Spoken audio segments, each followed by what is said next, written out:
So guys, स्वागत है आपका एक सेकंड पार्ट में। सो गाइस, आपने फर्स्ट पार्ट देखा होगा तो आपको पता होगा कि आपने फर्स्ट पार्ट अगर नहीं देखा तो आप डिस्क्रिप्शन में आपको लिंक मिल जाएगी, आप वहाँ से देख सकते हो। सो गाइस, अब इस चैप्टर में बेसिकली हम क्या पढ़ेंगे, डिबेंचर्स और भी कुछ सोर्स ऑफ फाइनेंस जिनका आपके बारे में हमको बताना है। ठीक है।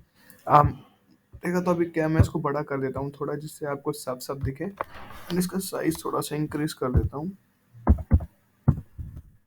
ये हो नहीं रहा शायद, एक मिनट एक मिनट।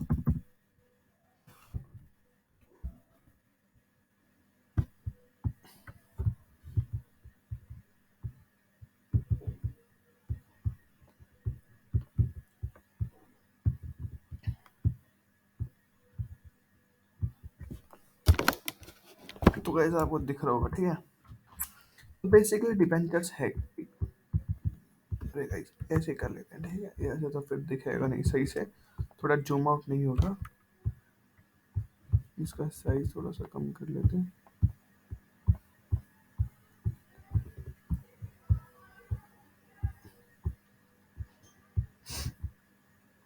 सो गाइस देखो, अब डिबेंचर्स है क्या बेसिकली, अगर आपको थोड़ा सा मोटा मोटा बताऊं तो डिबेंचर क्या है कि डेट एक्नॉलेजमेंट है कंपनी का, ठीक है। डेट एक्नॉलेज एक्नॉलेज क्या है, एक्नॉलेजमेंट है कंपनी का, ठीक है। ये क्या करता है कि ये जो भी है पब्लिक को लोन है जो प्रोवाइड करता है, ठीक है, लोन इशू करता है। बस सिंपल, काफी सिंपल है, ये है डिबेंचर्स। अब इसको थोड़ा डिटेल में बढ़ते हैं कि ये बेसिकली है क्या। शॉर्ट शॉर्ट में आपने आपको बता दिया, it's a important instrument for raising long term debts capital. मतलब एक बेस्ट इंपॉर्टेंट इंस्ट्रूमेंट है जो क्या लॉन्ग टर्म डेब्ट कैपिटल को रेज करता है। Debentures are debt acknowledgement of a company, debt acknowledgement है कंपनी के। A company can raise funds through issue of debentures. मतलब अभी कंपनी है वो क्या करती है, अपने फंड से रेज करती है, मतलब जिससे आप वो डिबेंचर्स उनको मिल सके, ठीक है। Which bear a fix capital rate of interest. मतलब उनको क्या है कि वो क्या करती है कि मतलब बियर करती है एक फिक्स रेट ऑफ इंटरेस्ट। मान लो उनको एक इंटरेस्ट वो खुद बियर करती है through a person who hold debentures are called debentures holder. मतलब क्या है, डिबेंचर्स को होल्ड करते हैं उसे डिबेंचर्स होल्डर्स कहते हैं। And they get a fix rate of interest for interest, ठीक है। उनको फिक्स इंटरेस्ट रेट मिलता है, जैसे एग्जांपल 9% डिबेंचर्स और 10% डिबेंचर, मतलब कुछ भी है, आप 10 15 कुछ भी आप कर सकते हो, ठीक है। Public company issue the debenture for raising long term funds publicly. Public issue debentures requires that the issue the rated by a credit rating agency like CRISIL credit rating and etc information service of India limited debentures are the safest instrument of a company। तो basically क्या है कि public जो company है वो public company मतलब debentures issue करती है जिससे लॉन्ग टर्म उनको फंड्स मिल सके। Public issue debentures requires that issue of rated by credit rating agency, ठीक है, लाइक क्रिजल क्रेडिट रेटिंग। एंड ये कुछ इशू करती है, ठीक है। ये इशू करती हैं, और क्या है, India limited debenture are the safest instrument of a company. India limited debenture मतलब सेफेस्ट इंस्ट्रूमेंट माना जाता है कंपनी का, ठीक है। इसके भी कुछ 4 classes 8 types on the basis of redemption, non redemption, redemption, ठीक, on the basis of convertibility, convertible debentures, non convertible debentures, registration, registration debentures और bearer registration on the basis of secured debentures, non secured. तो basically है क्या, redemption जो है इसको आप redeem कर सकते हो, जो और रिडीम कर सकते हो डिबेंचर्स को, और एक होते हैं जो जिनको आप नहीं कर सकते, कन्वर्टेबल, जो कन्वर्टेबल हो जाते हैं, और जो नहीं होते। और रजिस्ट्रेशन, जो रजिस्ट्रेशन डिबेंचर्स होते हैं, बियर रजिस्ट्रेशन होते हैं on the basis of secure, जो सिक्योर्ड होते हैं, और एक नहीं और जो सिक्योर नहीं होते। अभी क्या है, financial institution. Financial institution basically क्या है कि आपको पता होगा वर्ल्ड में मतलब हर जगह पे फाइनेंशियल इंस्टीट्यूशन बने होते हैं जिससे वो जहाँ से वो पैसा ले सकते हैं अपने बिजनेस को रन करने के लिए। Financial institution डिटेल में पढ़ते हैं कि the government has establish a number of financial institution all of the country to provide finance to businessman organization. और क्या करते हैं गवर्नमेंट है, मतलब हर जगह अपने फाइनेंशियल इंस्टीट्यूशन खोल के रखती है, मतलब पूरे कंट्री में, जहाँ से वो अपने फाइनेंस ले सकते हैं अपने बिजनेस ऑर्गेनाइजेशन के लिए। This this institution are establish by the central government. Central government के द्वारा ये इंस्टीट्यूशन बना होता है, और as well as state government के द्वारा ही बना होता है। They provide both personal capital loan और loan capital for long term और मिड टर्म। मतलब क्या करती है ये मतलब दोनों चीज प्रोवाइड करती है। एक तो पर्सनल कैपिटल भी प्रोवाइड करती है, एक लोन कैपिटल भी प्रोवाइड करती है, लॉन्ग टर्म और मिड टर्म दोनों के लिए, ठीक है। Also known as development bank, इनको डेवलपमेंट बैंक कहते हैं। ठीक है, इनके मेरिट्स क्या है? Institution provide long term finance और फंड्स, मतलब क्या करती है इंस्टीट्यूशन, मतलब लॉन्ग टर्म फंड्स प्रोवाइड करती है, ठीक है। Obtaining loans from financial institution increase the goodwill of boring company, मतलब क्या है ये ये क्या लोन प्रोवाइड इसलिए करती है जिससे उनको, जो कंपनी है उसकी गुडविल बढ़ सके, ठीक है, जो भी जिससे भी वो कंपनी से वो पैसा ले रहा है, ठीक है। A repayment of loan can be made easy installment, मतलब क्या, तो तीसरा है जो, मतलब जब भी आप लोन प्रोवाइड करोगे तो वो काफी इजी तरीके से आप कर सकते हो, कुछ भी आपको ऐसा दिक्कत नहीं आएगी, इंस्टॉलमेंट हो जाती है, ठीक है। डीमेरिट्स ये है, इसके अंदर बहुत ज्यादा क्राइटेरिया लगता है इनके ग्रैप पर लोन लेने के लिए, ठीक है, काफी सिंपल है।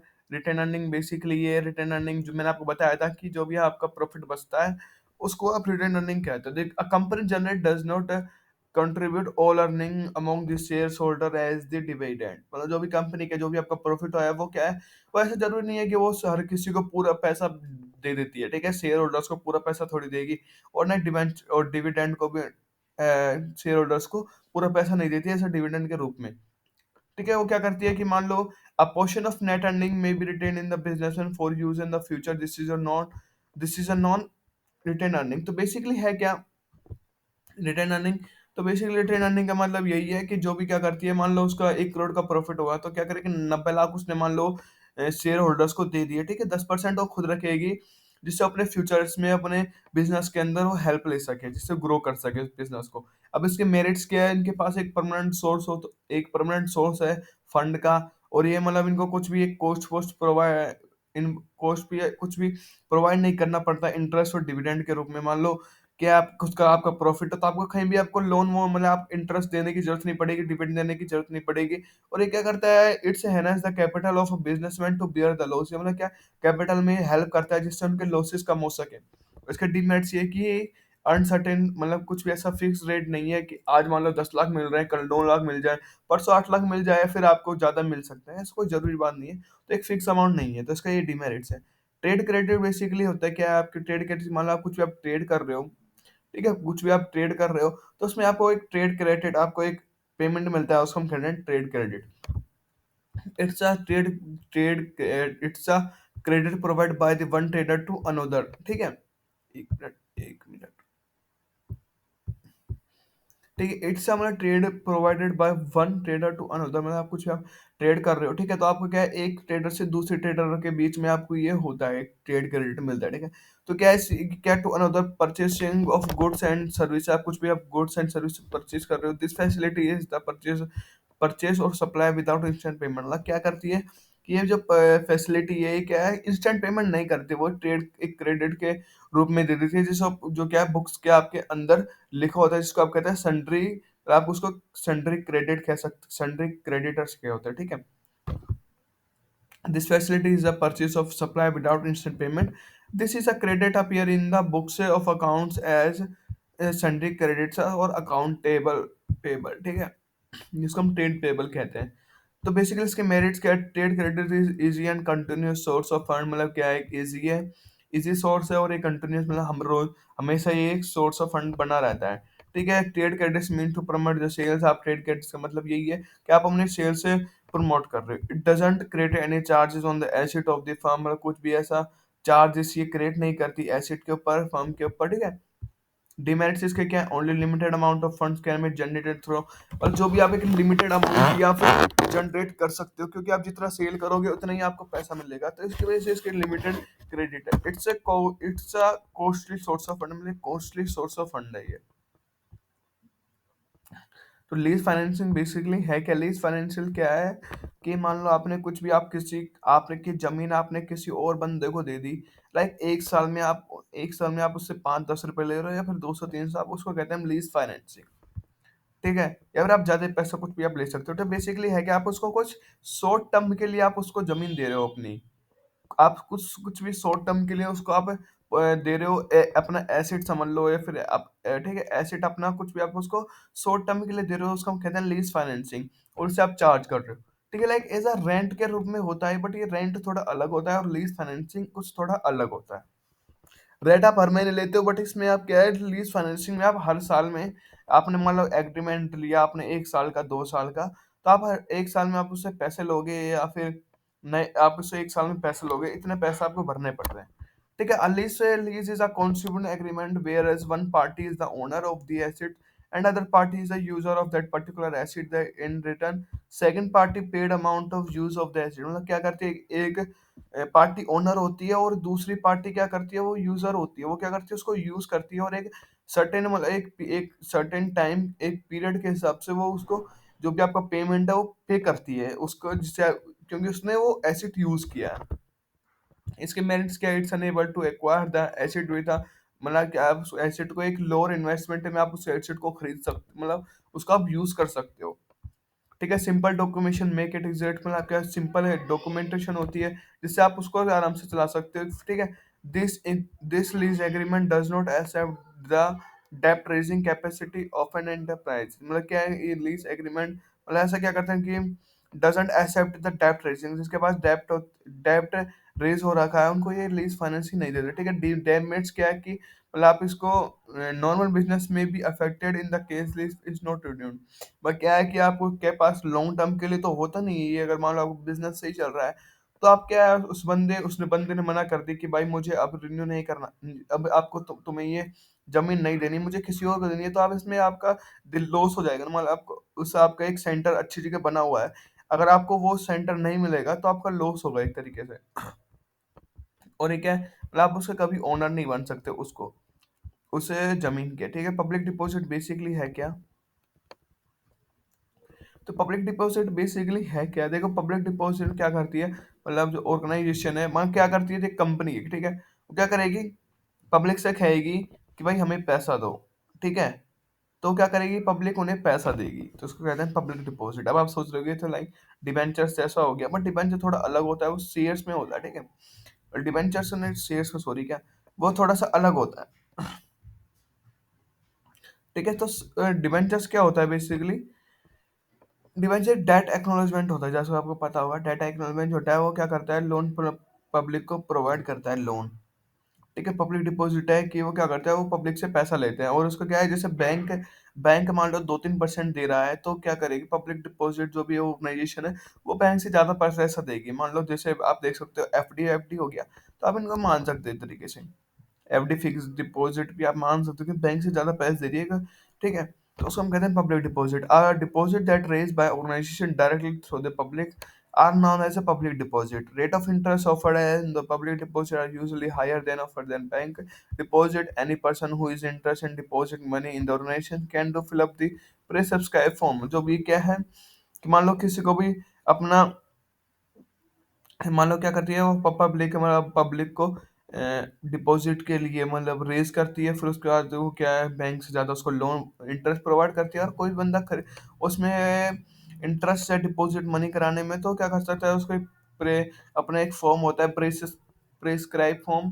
ठीक है, उसको वो फिल कर सकता है। ठीक है, अब इसके मेरिट्स क्या है, the process of obtaining public deposit is simple. मतलब क्या है, तो प्रोसीजर है जो भी आपका डिपॉजिट आप करते हो, वो एक जो प्रोसीजर वो काफी सिंपल है। Cost of public deposit generally lower than cost of boring from, मतलब क्या है, पब्लिक डिपॉजिट जो कॉस्ट होती है वो जनरली बैंक से कम होती है। ठीक है, बैंक से अगर आप अपने पैसा लोगे, तो उसमें आपको थोड़ा सा पैसा आपकी कॉस्ट ज्यादा आएगी, बट पब्लिक डिपॉजिट में आपकी कॉस्ट कम आएगी। डिमेरिट्स क्या है, new company generally find it difficult to raise funds through public deposit. मतलब क्या है, जो नई कंपनी होती है उनको काफी दिक्कत होती है पब्लिक डिपॉजिट, मतलब जो फंड्स है रेज करने के लिए, क्योंकि पब्लिक से, क्योंकि नई नई कंपनी तो कोई ट्रस्ट नहीं करता उनके ऊपर। ठीक है, और क्या है, it's a unreliable source of finance. ठीक है, एक अनरिलायबल सोर्स ऑफ फाइनेंस है।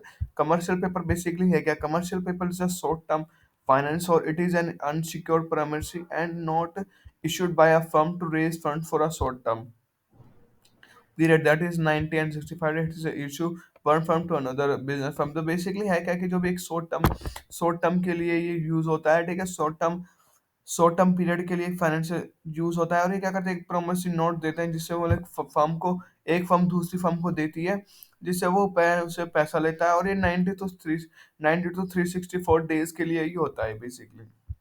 इसके मेरिट्स क्या है, इट्स इंट्रोड्यूस इन 1990 में इंट्रोड्यूस होता है हुआ था। Commercial paper issue for a maturity between minimum 7 days, और मतलब एक 7 दिन की मैच्योरिटी लगती है इसमें।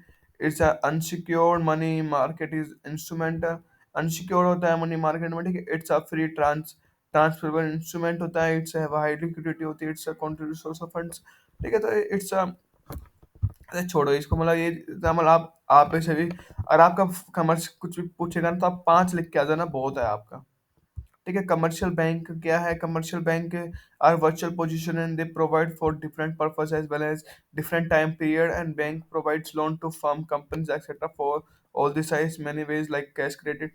मतलब क्या है बेसिकली, ये एक डिफरेंट टाइम पीरियड के लिए, फिर जो भी है एक डिफरेंट पर्पस और डिफरेंट टाइम पीरियड के लिए ये प्रोवाइड करता है loan. Bank provide loans for to firms company etcetera all size in many ways like cash credit overdraft turn out discounting of bill etcetera on the such on interest charge from the bank, ठीक है। It's not a permanent rule. तो basically है क्या, commercial bank मतलब कोई क्या करता है कि उनको लोन प्रोवाइड करता है एज अ रूप ऑफ, एज अ साइज आप देख सकते, cash credit overdraft bank overdraft और टर्न डिस्काउंटिंग ऑफ, तो ये है वगैरह वगैरह, ठीक है। तो मेरिट्स है क्या, वेरी सिंपल और इजी मेथड है फंड्स रेज करने के लिए। It's a flexible source of flexible source of funds है, लेस फॉर्मेलिटी कम होती है। डिमेरिट्स क्या, funds are available for short term period के लिए अवेलेबल होते हैं। In some cases difficult terms and condition are impose by bank for grant loan, और कुछ कुछ दिक्कत होती है, टिकन के कुछ भी टर्म्स होती है वो काफी थोड़ी डिफिकल्टी होती है, ठीक है। इंटरनल फाइनेंसिंग है क्या, basically Indian company and access to fund in global capital market. तो गाइस देखो, अगर ये बेसिकली तो आएगा नहीं मेरे हिसाब से, क्योंकि ये काफी कभी इतना कभी आता नहीं है, तो आप इसको छोड़ सकते हो, बेसिकली इसमें कुछ है भी नहीं इतना, ठीक है। तो गाइस आप इनको छोड़ सकते हो, वरना आपको अगर पढ़ना हो तो आपको डिस्क्रिप्शन में नोट्स मिल जाएंगे, आप वहां से देख सकते हो। इंटरनल फाइनेंसिंग बेसिकली है क्या, Indian company access funds in global market various internal sources funds they are generated with includes commercial bank internal sources. अब क्या है, ग्लोबल मार्केट में जो भी है जहाँ से आप पैसा लेते हैं, तो काफी सिम ये इनको छोड़ो, ये इंटरनल फाइनेंसिंग मतलब इतना आता नहीं है। देखो आपको वैसे भी अगर आप आएगा कुछ भी सोर्स बताने के लिए, तो आप पाँच छः लिख लेना, और बेसिकली ज्यादातर जो आते हैं वो आते हैं पब्लिक डिपॉजिट आ गया आपका, लीज फाइनेंसिंग आ गया, इक्विटी शेयर आ गया, ट्रेड क्रेडिट, और ये जो ऊपर ऊपर के है ना ये ज्यादा आता है। कमर्शियल बैंक भी इतना नहीं आता, कमर्शियल पेपर भी इतना नहीं आता। तो गाइस ये 5-6 ही ज्यादा आते हैं, वरना ये बाकी तो इतने आते नहीं है। और ये ग्लोबल मार्केट ये भी इतना मतलब कुछ आता नहीं है, ठीक है। ठीक है, factor factoring choose of source of funding cost. तो गाइज आज के इस वीडियो में इतना ही, मिलते हैं एक नई वीडियो में नई टॉपिक के साथ। सो गाइज अगर आपको नोट्स चाहिए, डिस्क्रिप्शन में आपको नोट्स मिल जाएंगे, पार्ट 1 की वीडियो मिल जाएगी, आप देख सकते हो। सो गाइज आज की इस वीडियो में इतना ही, मिलते हैं नई वीडियो में। वीडियो चलेगी तो वीडियो को लाइक करना, और चैनल पर नहीं तो सब्सक्राइब करना। धन्यवाद।